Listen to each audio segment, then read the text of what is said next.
ఎలియాజరు అట్లాగే వెళ్ళాడా లేదా?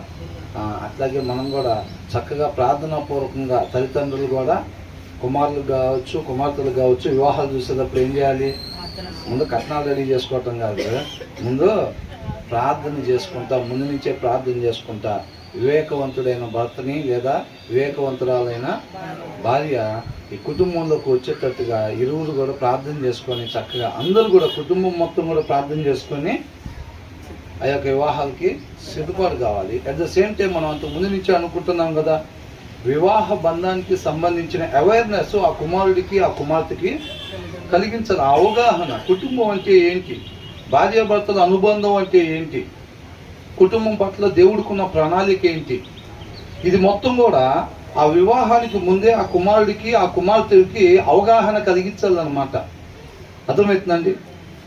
కాబట్టి సత్యాన్ని బోధించే ఆ సేవకుడు ఎవరైతే ఉంటారో ఆయన దగ్గరికి పిల్లల్ని తీసుకుని వెళ్ళి అక్కడ యొక్క కౌన్సిలింగ్ చెయ్యాలన్నమాట. తప్పనిసరి అదంతా కూడా ఈ ప్రాసెస్ వెళ్ళి ఆ అవగాహన పిల్లలకి ఏర్పరిచిన తర్వాత, అవేర్నెస్ ఏర్పరిచిన తర్వాతే ఈ ప్రాసెస్ చెయ్యాలి. మొట్టమొదటిగా ఆ ఆలోచన ఎప్పుడైతే వచ్చిందో, ఆ ప్రేరేపణ ఎప్పుడైతే వచ్చిందో మనం మోకరించి ప్రార్థించుకొని ఆ ప్రార్థన జరుగుతూ ఉండగానే చక్కగా మనం ఆ యొక్క సత్యబోధకుల దగ్గరికి వెళ్ళి ఆ అవేర్నెస్ని పిల్లలకి తెలిసేటట్టుగా చేసుకోవాలి. ఆ తర్వాతనే మనం సంబంధాలు చూడటం మొదలు పెట్టాలన్నమాట. అవునా?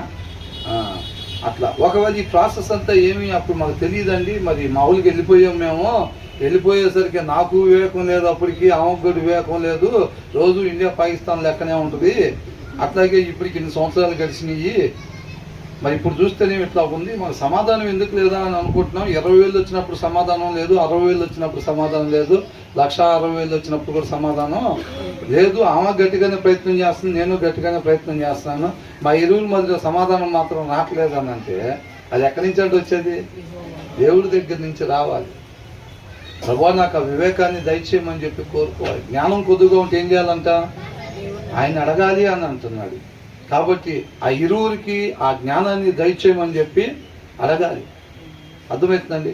భర్త ప్రేమించటంలో తేడా జరిగినా పిల్లల పెరుగుదలలో ఖచ్చితంగా పొరపాటు జరిగింది, తేడా జరిగింది. భార్య లోబడే విషయంలో తేడా జరిగినా సరే ఖచ్చితంగా ఆ ప్రభావితం పిల్లల్లో డెఫినెట్గా పడింది, దాంట్లో డౌటే లేదు. అర్థమైందండి?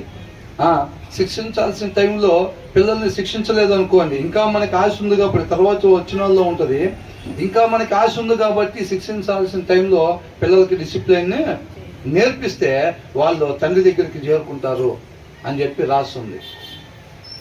తల్లి లోపడిపోతే ఏమైంది?